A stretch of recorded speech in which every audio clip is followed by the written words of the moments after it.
News18 ಡಿಜಿಟಲ್ಗೆ ಸ್ವಾಗತ. ನಾನು ಶಿವರಾಮ ಸುಂಡಿ. ಒಂದೇ ಸಂಸ್ಥೆಗೆ ಸೇರಿದಂತಹ ವಿಮಾನ 3 ದಿನಗಳ ಅಂತರದಲ್ಲಿ 2 ಬಾರಿ ತಾಂತ್ರಿಕ ದೋಷ. ಪ್ರಯಾಣಿಕರ ಜೊತೆ ಈ ಸಂಸ್ಥೆ ಚೆಲ್ಲಾಟ ಆಡ್ತಾ ಇದೆಯಾ?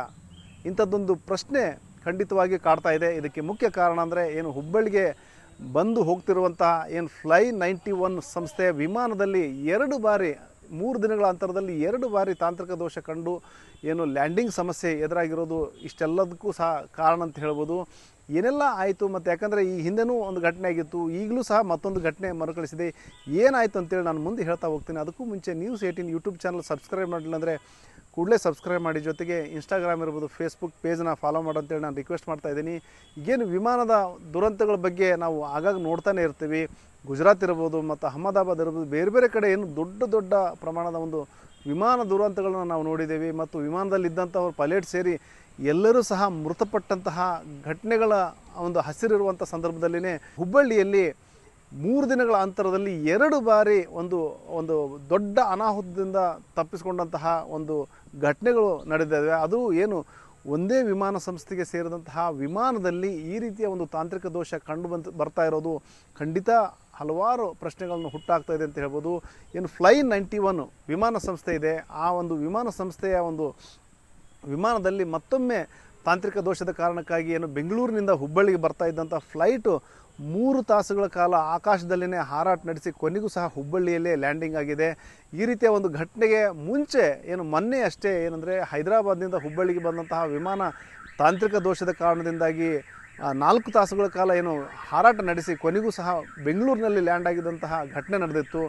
ಅದು ಆ ಘಟನೆ ನಡೆದ ಒಂದು ದಿನ ಬಿಟ್ಟು ಮತ್ತು ಮರುದಿನವೇ ಏನು ಬೆಂಗಳೂರಿಂದ ಹುಬ್ಬಳ್ಳಿಗೆ ಬಂದಂಥ ಫ್ಲೈಟ್ನಲ್ಲಿ ಈ ರೀತಿಯ ಸಮಸ್ಯೆ ಎದುರಾಗಿದೆ. ಹೀಗಾಗಿ ಒಂದು ರೀತಿಯಲ್ಲಿ ಏನು ಪ್ರಯಾಣಿಕರ ಜೊತೆ ಈ ಒಂದು ವಿಮಾನ ಸಂಸ್ಥೆ ಚೆಲ್ಲಾಟ ಆಡ್ತಾ ಇದೆ ಅನ್ನೋ ಒಂದು ಪ್ರಶ್ನೆ ಎಲ್ಲರನ್ನೂ ಸಹ ಕಾಡ್ತಾ ಇದೆ. ಯಾಕಂದರೆ ಒಂದು ಬಾರಿ ಏನೋ ಒಂದು ಸಮಸ್ಯೆ ಆಗ್ಬೋದು ಮತ್ತು ಮತ್ತೆ ಅದು ಅದೇ ವಿಮಾನ ಸಂಸ್ಥೆಯ ಒಂದು ವಿಮಾನದಲ್ಲಿ ಈ ರೀತಿಯ ಒಂದು ಸಮಸ್ಯೆಗಳು ಎದುರಾಗ್ತಾ ಇದೆ ಅಂದರೆ ಖಂಡಿತವಾಗಿ ಸಹ ಅದನ್ನು ಪ್ರಶ್ನಾರ್ಹ ಅಂತಲೇ ಹೇಳ್ಬೋದು. ಇನ್ನು ಮತ್ತೊಂದು ವಿಷಯ ಗಮನಿಸಬೇಕಾದಂದರೆ ಏನು ಹೈದರಾಬಾದಿಂದ ಏನು ಹುಬ್ಬಳ್ಳಿಗೆ ಬಂದು ಲ್ಯಾಂಡಿಂಗ್ ಆಗೋ ವೇಳೆ ಏನಂದರೆ ಬಿರುಗಾಳಿಯ ಕಾರಣಕ್ಕಾಗಿ ಈ ಸಮಸ್ಯೆ ಎದುರಾಗಿತ್ತು ಅಂತೇಳಿ ಆ ಒಂದು ಏನು ವಿಮಾನ ನಿಲ್ದಾಣದ ಪ್ರಾಧಿಕಾರದ ಪ್ರಭಾರಿ ನಿರ್ದೇಶಕರು ಆ ಸಂದರ್ಭದಲ್ಲಿ ಜಾಧವ್ ಅವರು ಹೇಳಿದರು. ವಿಚಿತ್ರ ಅಂದರೆ ಅದೇ ದಿನ ಬೆಂಗಳೂರಿಂದ ಬಂದಂತಹ ಇಂಡಿಗೋ ವಿಮಾನ ಅದೇ ಸಮಯದಲ್ಲಿ ಹುಬ್ಬಳ್ಳಿಯಲ್ಲಿ ಲ್ಯಾಂಡಿಂಗ್ ಆಗುತ್ತೆ. ನಂತರ ಒಂದು ಅರ್ಧ ತಾಸಿನ ಅಂತರದಲ್ಲಿ ಮತ್ತೆ ಟೇಕ್ ಆಫ್ ಆಗಿ ಬೆಂಗಳೂರಿಗೆ ಹೋಗುತ್ತೆ. ಅಂದರೆ ಇಂಡಿಗೋ ವಿಮಾನಕ್ಕೆ ಆಗಲಾರ್ದಂತಹ ಈ ಬಿರುಗಾಳಿ, ಈಗ ಅದಕ್ಕೂ ಸಹ ಬಿರುಗಾಳಿ ಏನಾದರೂ ಸಮಸ್ಯೆ ಆಗಬೇಕಂದ್ರೆ ಇಂಡಿಗೋ ವಿಮಾನಕ್ಕೂ ಸಹ ಆ ಸಮಸ್ಯೆ ಆಗಬೇಕು. ಆದರೆ ಆ ವಿಮಾನಕ್ಕೆ ಸಮಸ್ಯೆ ಆಗಲ್ಲ, ಬರೀ ಫ್ಲೈ 91 ಸಂಸ್ಥೆಯ ವಿಮಾನಕ್ಕೆ ಮಾತ್ರ ಯಾಕೆ ಸಮಸ್ಯೆ ಆಯಿತು ಅನ್ನೋ ಒಂದು ಪ್ರಶ್ನೆ ಆ ಸಂದರ್ಭದಲ್ಲಿ ಕಾಡಿತ್ತು.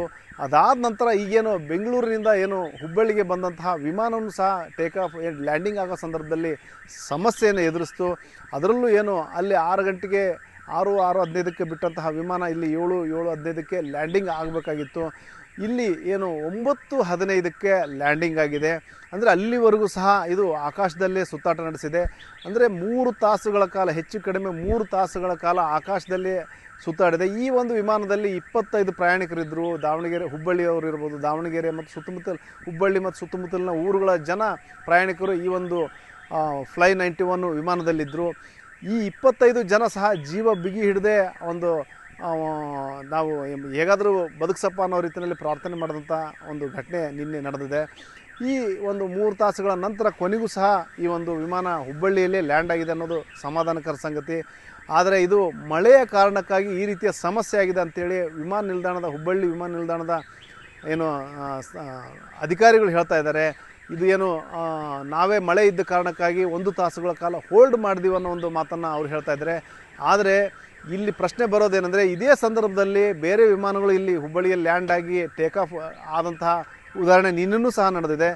ಅಂದರೆ ಏನು ಹೈದರಾಬಾದ್ ವಿಮಾನ ಬಂದಂಥ ಸಂದರ್ಭದಲ್ಲೂ ಇದೇ ಮಾದರಿಯ ಒಂದು ಘಟನೆ ನಡೆದಿತ್ತು. ಇಲ್ಲಿ ಬೇರೆ ಫ್ಲೈಟ್ಗಳು ಲ್ಯಾಂಡ್ ಆಗಿದ್ವು, ಟೇಕ್ ಆಫ್ ಆಗಿದ್ವು. ಮತ್ತು ನಿನ್ನೆನೂ ಸಹ ಬೇರೆ ಸಂಸ್ಥೆಯ ಫ್ಲೈಟ್ಗಳು ಲ್ಯಾಂಡ್ ಆಗಿದ್ದಾವೆ, ಟೇಕ್ ಆಫ್ ಆಗಿದ್ದಾವೆ. ಬರೀ ಫ್ಲೈ 91 ಸಂಸ್ಥೆಗೆ ಸೇರಿದ ವಿಮಾನದಲ್ಲಿ ಈ ರೀತಿಯ ತೊಂದರೆ ಯಾಕಾಗ್ತಾ ಇದೆ? ಇಲ್ಲಿ ಏನಂದರೆ ಇದು ಫ್ಲೈಟ್ ಚಿಕ್ಕದಿರೋದ್ರಿಂದಾಗಿ ಮತ್ತು ಸಾಕಷ್ಟು ತಾಂತ್ರಿಕ ತೊಂದರೆಗಳನ್ನ ಎದುರಿಸ್ತಾ ಇದೆ ಅನ್ನೋ ಒಂದು ಮಾತು ಕೇಳಿಬಂದಿದೆ. ಹಾಗಾಗಿ ಏನು ಈ ವಿಮಾನ ಸಂಸ್ಥೆ ಕೇವಲ ಒಂದು 3-4 ದಿನಗಳ ಹಿಂದೆ ಅಷ್ಟೇ ಈ ಒಂದು ಹುಬ್ಬಳ್ಳಿಗೆ ಸೇವೆ ಆರಂಭಿಸಿದೆ. ಹೀಗಿರಬೇಕಾದ್ರೆ ಬರೀ 3-4 ದಿನಗಳ ಅಂತರದಲ್ಲಿನೇ 2 ಬಾರಿ ಈ ರೀತಿಯ ಒಂದು ಅವಘಡಗಳು ನಡೀತಾ ಇರೋದ್ರಿಂದಾಗಿ ಪ್ರಯಾಣಿಕರ ಜೊತೆ ಈ ಸಂಸ್ಥೆ ಚೆಲ್ಲಾಟ ಆಡ್ತಾ ಇದೆ ಅಂತ ಪ್ರಶ್ನೆ ಅಂತೂ ಖಂಡಿತ ಎಲ್ಲರನ್ನೂ ಸಹ ಕಾಡ್ತಾ ಇದೆ. ಮೊನ್ನೆ ಫ್ಲೈ 91 ಲ್ಯಾಂಡಿಂಗ್ ಸಮಯದಲ್ಲಿ ವೆದರ್ ವಿಷಯ ಹೇಳಿ ಸುಮಾರು 4 ತಾಸು ಲ್ಯಾಂಡೇ ಆಗಿಲ್ಲ. ಆದರೆ ಅದರಲ್ಲಿದ್ದಂಥ ಅಳ್ಗುಂಡ್ಗಿ ಫ್ಯಾಮಿಲಿ ನಾನು ಭಾಳ ಬೇಕಾದವ್ರ ಜೊತೆ ಮಾತಾಡಿದೆ. ಅದು ಎತ್ತೆತ್ತು ಒಗಿತಾ ಇದ್ದು ಅಂತ ಮಾತು ಅವ್ರು ಹೇಳಿದರು. ಎಲ್ಲರ ಟೆಕ್ನಿಕಲ್ ಏನಾರು ಸ್ನ್ಯಾಕ್ ಆಗಿದೆ ಅಂತ ಹೇಳಿ ನನಗೆ ಡೌಟ್ ಬರ್ತಾಯಿದೆ. ಒಂದು ಭಾಳ ವಿಚಿತ್ರ ಪ್ರಶ್ನೆ, ಅದೇ ಟೈಮಿಗೆ ಇಂಡಿಗೋ ಫ್ಲೈಟ್ ಲ್ಯಾಂಡ್ ಆಗ್ತದೆ, ಈ ಫ್ಲೈಟ್ ಲ್ಯಾಂಡ್ ಆಗೋದಿಲ್ಲ ಅಂದ್ರೆ ಏನು ವೆದರ್ ಪ್ರಾಬ್ಲಮ್ ಅಂತೇಳಿ ಯಾವುದೇ ರೀತಿ ಅರ್ಥ ಆಗ್ತಾಯಿಲ್ಲ. ನಿನ್ನೆ ತಾನೇ ಸಹ 1 ತಾಸು ಫ್ಲೈಟ್ ವೆದರ್ ರೀಸನ್ ಹೇಳಿ ಭಾಳ ಲೇಟ್ ಲ್ಯಾಂಡಿಂಗ್ ಮಾಡಿದ್ದಾರೆ. ನನ್ನ ಸಹೋದರಿ ಪೂನಾಲೆ ಬರಬೇಕಾಯ್ತು. ಈ ಎಲ್ಲ ಘಟನೆಗಳು ನೋಡಿ ಆಕೆ ಹೇಳಿದ್ರು, ಅಣ್ಣ ನಾ ಫ್ಲೈಟ್ನಲ್ಲಿ ಬರೋದಿಲ್ಲ, ಫ್ಲೈಟ್ ಈಸ್ ನಾಟ್ ಸೇಫ್ ಅನ್ನುವಂಥ ಮಾತು ಆಕೆ ಹೇಳ್ತಾ ಇದ್ಲು. ಇಲ್ಲಿ ಅತ್ಯಂತ ದುರ್ದೈವ ಸಂಗತಿ ಏನಂದರೆ ಕೇಂದ್ರ ಸರ್ಕಾರ ಇನ್ಫ್ರಾಸ್ಟ್ರಕ್ಚರ್ ಡೆವಲಪ್ಮೆಂಟ್ ಮಾಡ್ತಾ ಇರೋದು ಭಾಳ ಸ್ವಾಗತಕರ. ಅನೇಕ ಏರ್ಪೋರ್ಟ್ ಮಾಡ್ತಾ ಇದೆ. Technically are the pilot fit, technically is a flight fit ಅನ್ನುವಂಥ ಒಂದು ಸಂಶಯ ಜನರಲ್ಲಿ ಮನದಲ್ಲಿ ಕಾಡ್ತಾ ಇದೆ. ಗುಜರಾತದ ಮಾಜಿ ಮುಖ್ಯಮಂತ್ರಿಗಳು ಲಂಡನ್ಗೆ ಹಾರುವಂಥ ಟೈಮ್ ಅದನ್ನು ಘಟನೆ ಆಯಿತು. ಭಾಳಷ್ಟು ಬ್ಲ್ಯಾಕ್ ಬಾಕ್ಸ್ನಲ್ಲಿ ಬರ್ತದೆ, ಅದರ ತನಿಖೆ ಆಗ್ತಾಯಿದೆ, ರಿಪೋರ್ಟ್ ಕೊಡ್ತೀವಿ. ಇವತ್ತಿನ ಮಟ್ಟ ಅದರ ತನಿಖೆ ಆಗಲಿಲ್ಲ, ರಿಪೋರ್ಟ್ ಬಂದಿಲ್ಲ. ಮಹಾರಾಷ್ಟ್ರದ ಗೌರವಾನ್ವಿತ ಉಪಮುಖ್ಯಮಂತ್ರಿಗಳು ಅವ್ರ ಪ್ಲೇನ್ ತಮ್ಮ ಸ್ವಂತ ಊರಲ್ಲಿ ಕ್ರ್ಯಾಶ್ ಆಗ್ತದೆ, ಅದರ ಬಗ್ಗೆ ಅವ್ರ ರಿಪೋರ್ಟ್ ಬರ್ತಾ ಇಲ್ಲ. ಈ ಎಲ್ಲ ರಿಪೋರ್ಟ್ ಬರಲಾರ್ದೆ ಒಂದು ಸಂಶಯಕ್ಕೆ ಅಡಿ ಮಾಡ್ತಾ ಇದೆ. ಎಲ್ಲೇ ಕೇಂದ್ರ ಸರ್ಕಾರ ಪ್ಯಾಸೆಂಜರ್ ಸೇಫ್ಟಿ ಬಗ್ಗೆ ವಿಶೇಷ ಮುತುವರ್ಜಿ ವಹಿಸಿ ಫ್ಲೈಟಿಗೆ ವಿಶೇಷವಾಗಿ ಕಟ್ಟುನಿಟ್ಟು ಚೆಕ್ಬಂದಿ ಹಾಕಬೇಕಂತೇಳಿ ತಮ್ಮ ಮುಖಾಂತರ ಆಗ್ರಹಪಡಿಸ್ತಾ ಇದ್ದೀನಿ. ಒಂದು ಹೆಲ್ಮೆಟ್ ಹಾಕ್ಲಿಕ್ಕೆ ಅನೇಕ ಕಾಯ್ದೆ ಕಾನೂನು ಮಾಡ್ತೀರಿ, ಆದರೆ ಇಂಥ ದೊಡ್ಡ ವಿಮಾನ ಹಾರಾಟದಲ್ಲಿ ಇಷ್ಟೆಲ್ಲ ಟೆಕ್ನಿಕಲ್ ಪ್ರಾಬ್ಲಮ್ ಆದರೆ ಆ ಜೀವಕ್ಕೆ ಯಾರು ಜವಾಬ್ದಾರರು? ಅದಕ್ಕೆ ಕೇಂದ್ರ ಸರ್ಕಾರ ತತ್ಕ್ಷಣ ಮಧ್ಯಸ್ಥಿ ವಹಿಸಿ ಆ ಸೇಫ್ಟಿ ಫಸ್ಟ್ ಅನ್ನುವಂಥ ಧ್ಯೇಯ ಉದ್ದೇಶದಿಂದ ಹೆಚ್ಚಿನ ಕಾಯ್ದೆ ಕಾನೂನು ಚೌಕಟ್ಟಲ್ಲಿ ತಂದು ಆ ಫ್ಲೈಟ್ ಸೇಫ್ಟಿ ಆಸ್ಪೆಕ್ಟಿಗೆ ಭಾಳ ಹೊತ್ತು ಕೊಡಬೇಕಂತೇಳಿ ಆಗ್ರಹಪಡಿಸ್ತಾ ಇದ್ದೇನೆ. ಈ ನಿಟ್ಟಿನಲ್ಲಿ ವಿಮಾನ ಸಂಸ್ಥೆ ಒಂದಷ್ಟು ಕ್ರಮಗಳು ಕೈಗೊಳ್ಳಬೇಕು. ಜೊತೆಗೆ ವಿಮಾನ ನಿಲ್ದಾಣ ಪ್ರಾಧಿಕಾರ ಸಹ ಏನು ಏರ್ಪೋರ್ಟ್ ಅಥಾರಿಟಿ ಆಫ್ ಇಂಡಿಯಾ ಏನಿದೆ, ಈ ನಿಟ್ಟಿನಲ್ಲಿ ಏನಾದರೂ ಒಂದು ತನಿಖೆ ಮಾಡುವ ಮೂಲಕ ಯಾಕೆ ಸಮಸ್ಯೆ ಆಗಿದೆ ಮತ್ತು ಏನು ತಾಂತ್ರಿಕ ಸಮಸ್ಯೆ ಮತ್ತು ಪರ್ಟಿಕ್ಯುಲರಾಗಿ ಈ ವಿಮಾನ ಸಂಸ್ಥೆ ವಿಮಾನಗಳಲ್ಲಿ ಈ ರೀತಿ ತೊಂದರೆ ಯಾಕೆ ಆಗ್ತಾ ಇದೆ ಅನ್ನೋದನ್ನು ಪರಿಶೀಲಿಸಬೇಕಾಗಿದೆ, ತನಿಖೆ ಮಾಡಬೇಕಾಗಿದೆ.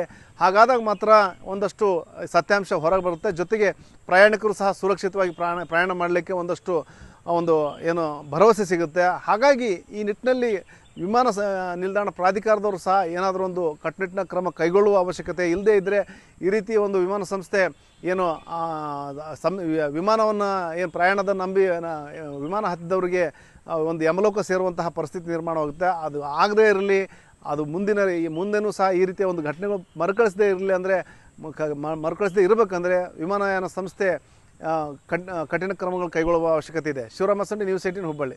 ನಿರ್ಭೀತ, ನಿಷ್ಪಕ್ಷಪಾತ, ವಿಶ್ವಾಸಾರ್ಹ ಸುದ್ದಿಗಳಿಗೆ ಮತ್ತೊಂದು ಹೆಸರಾಗಿರುವ ನ್ಯೂಸ್ 18 ಕನ್ನಡ ಈಗ ಆಪ್ನಲ್ಲೂ ಲಭ್ಯವಿದೆ. ದಯವಿಟ್ಟು ಇಲ್ಲಿರುವ QR ಕೋಡ್ ಸ್ಕ್ಯಾನ್ ಮಾಡಿಕೊಂಡು ಆಪ್ ಡೌನ್ಲೋಡ್ ಮಾಡೋದಕ್ಕೆ ಮರಿಬೇಡಿ. ನಿಮ್ಮ ಬೆಂಬಲ ಹೀಗೆ ಸದಾ ನಮ್ಮೊಂದಿಗಿರಲಿ. ಧನ್ಯವಾದ.